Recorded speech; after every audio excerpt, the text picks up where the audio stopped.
둘째, 마의 신심이 흔들리는 사람을 어떻게든 일으켜 세우려고 할 때 그 말을 타파하기 위해 질타하셨습니다. 인간 중에는 자기 생각대로만 행동하여 다른 사람과 화합하지 못하는 사람, 자멸적 생각에 빠져버린 사람, 어려움을 피하려는 사람, 정작 중요한 순간에는 책임을 전가하거나 대충 넘기려는 사람도 있습니다.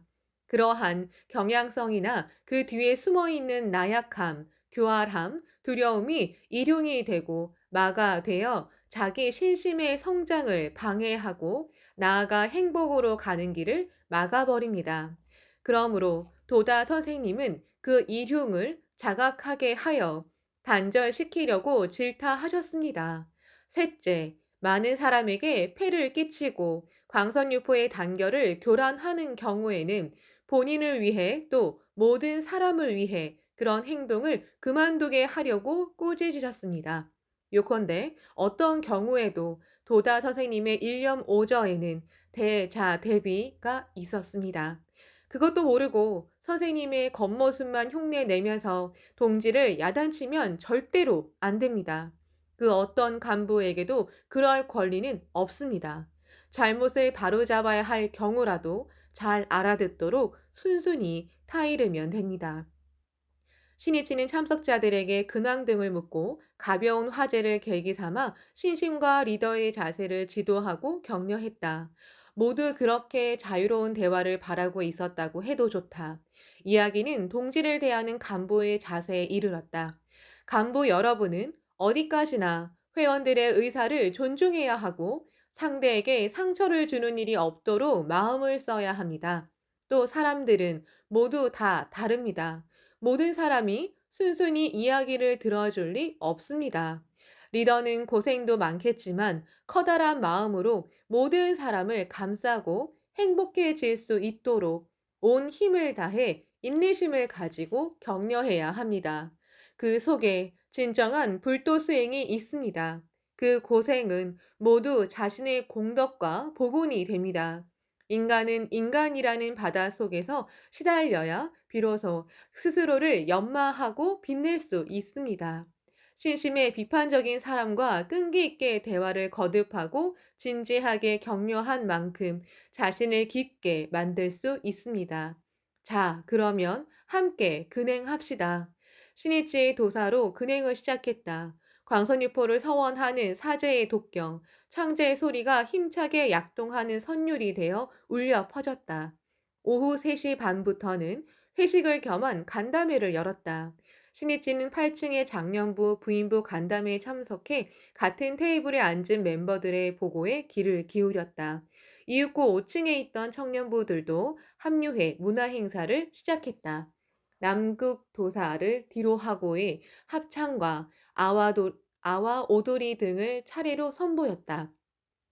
신이치는 모두 함께 즐깁시다 라고 말하고 연기 하나하나에 아낌없이 박수를 보냈다. 노래와 춤이 끝나자 신이치가 말했다. 이번에는 내가 피아노를 치겠습니다. 먼저 아스타무라의 선율이 울려 퍼졌다.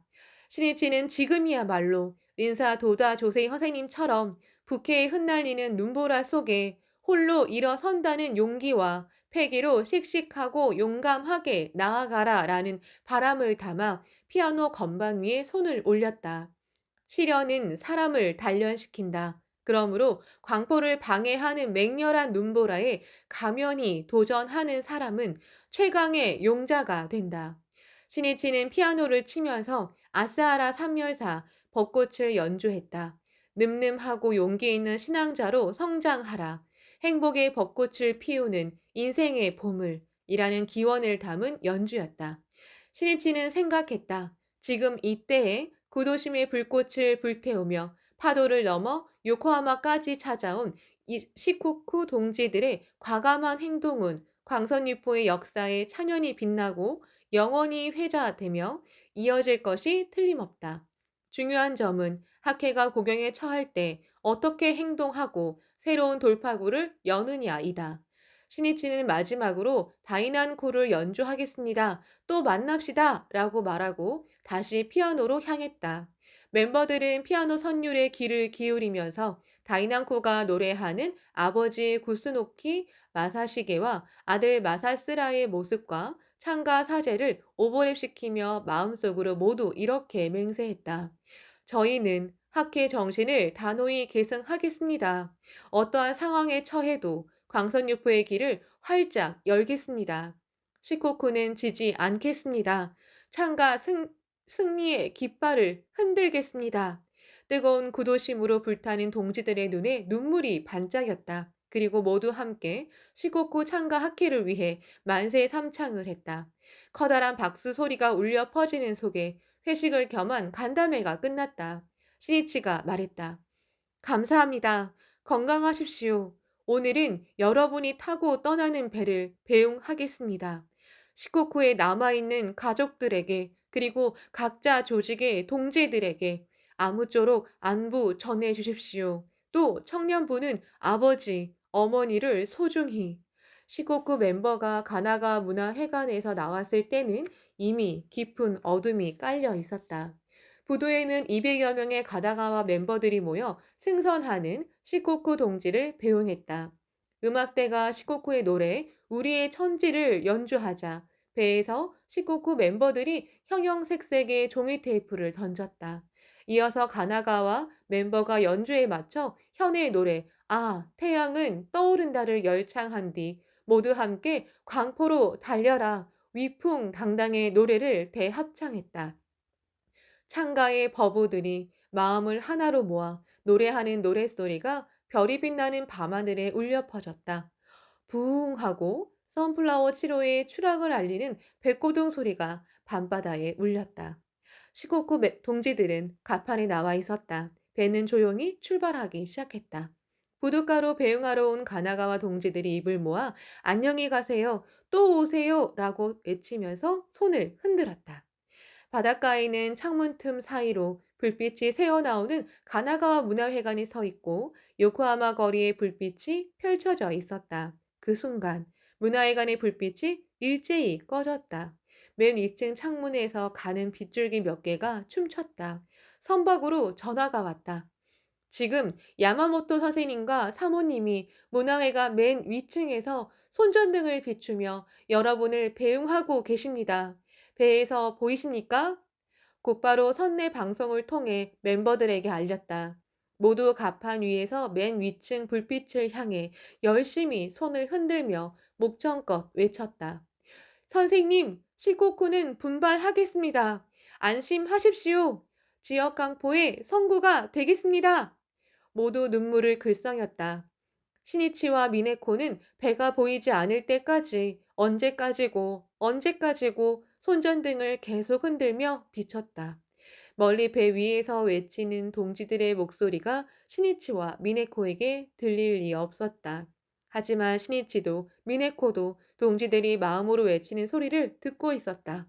또한 두 사람이 보내는 빛은 시코쿠 멤버들의 가슴에 꺼지지 않는 용기와 희망의 등불이 되어 비추고 있었다. 니치렌 대성이는 길이 먼 것에 뜻이 나타나는 것일까라고 말씀하셨다. 구도에 뜻이 있는 사람은 성장한다. 환희가 넘치고 감사하는 마음이 있다. 그것은 새로운 전진을 낳는 커다란 원동력이 된다. 시니치는 이날 밤에도 배가 흔들리지 않고 모두 무사고로 도착할 수 있도록 창제했다. 그리고 밤이 깊어지자 배에 연락해 이번에 오지 못한 분들에게 아무쪼록 안부 잘 전해 주십시오라는 말을 다시 전했다. 이튿날 아침에도 연락을 취해 안부를 확인했다. 시니치에게는 제자들이야말로 가장 소중한 보배이자 미래를 비추는 태양이었다. 시코쿠 동지들이 선플라워 7호를 타고 가나가 문화회관을 방문한 지 약 한 달 뒤인 2월 17일 가고시마현 야마미오섬 지역본부의 여자보안 86명이 시니치가 있는 도쿄 다치카와 문화회관을 찾아왔다. 1년 전 2월 1일 시니치는 규슈 연수도량에서 열린 규슈 기념 간부에 참석했다. 7개의 종을 총 마무리하는 인도 방문을 앞두고 참석하는 간부회였다. 규슈 각현에서 모인 참석자 중에 야마미에서 온 여자부 대표도 있었다.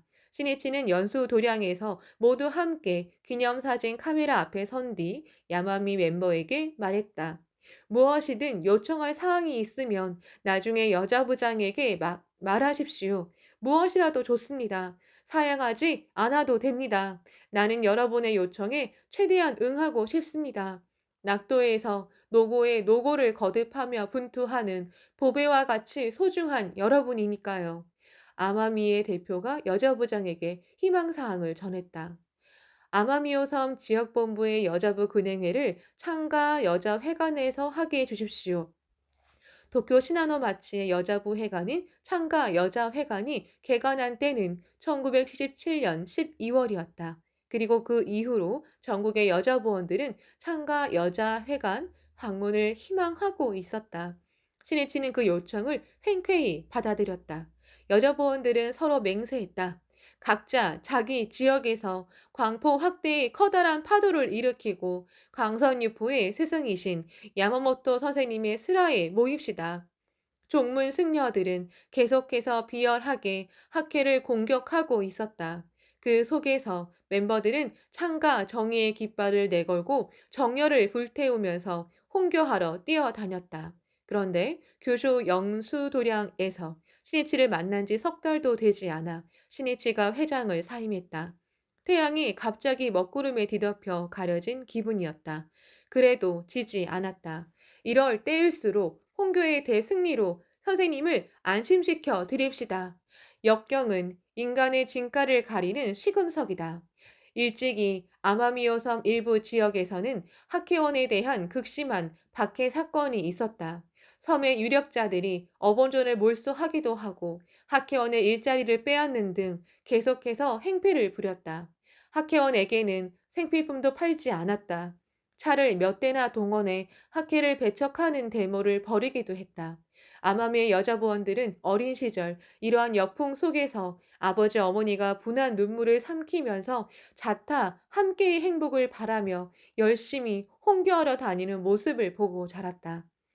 아마미 오섬 지역본부의 여자부장 오사다 레이도 그중 한 사람이다.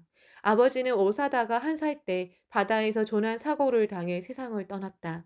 병약한 어머니가 바느질을 하면서 홀로 오사다와 언니를 키웠다. 생활은 매우 가난했다. 1958년 가족이 입회했다. 어머니는 우리가 숙명을 전환하고 행복해지려면 이 신심밖에 없다며 진지하게 학회 활동에 진력했다. 그러자 나날의 생활에 의욕이 생기고 희망을 느끼게 되었다. 그리고 몸도 좋아지면서 점차 확신이 싹텄다. 어머니는 말수가 적은 편이었지만 초등학생인 오사다를 데리고 홍교하려 다녔다. 낡은 풍습이 뿌리 깊이 남아있는 지역이었다.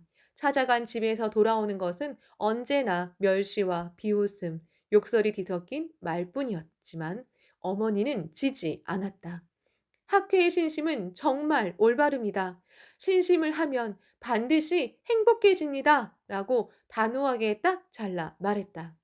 오사다는 사람들의 행복을 바라며 열심히 신심에 힘쓰는 어머니의 모습에서 인간의 강인함과 빛을 본 심정이었다.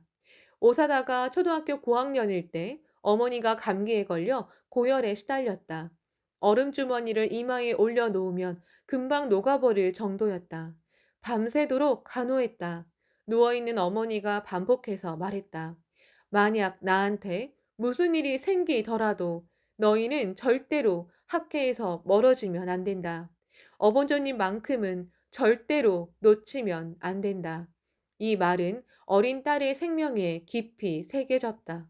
그리고 어머니는 건강을 회복해 힘차게 학회 활동에 힘쓰기 시작했다. 바느질도 일감이 늘어나 안정적으로 생활하게 되었다.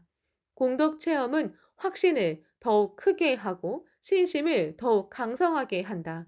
종문이 학회를 점점 더 거세게 비판할 때 아마미에 있는 사찰 주지의 아내가 오사다를 불렀다.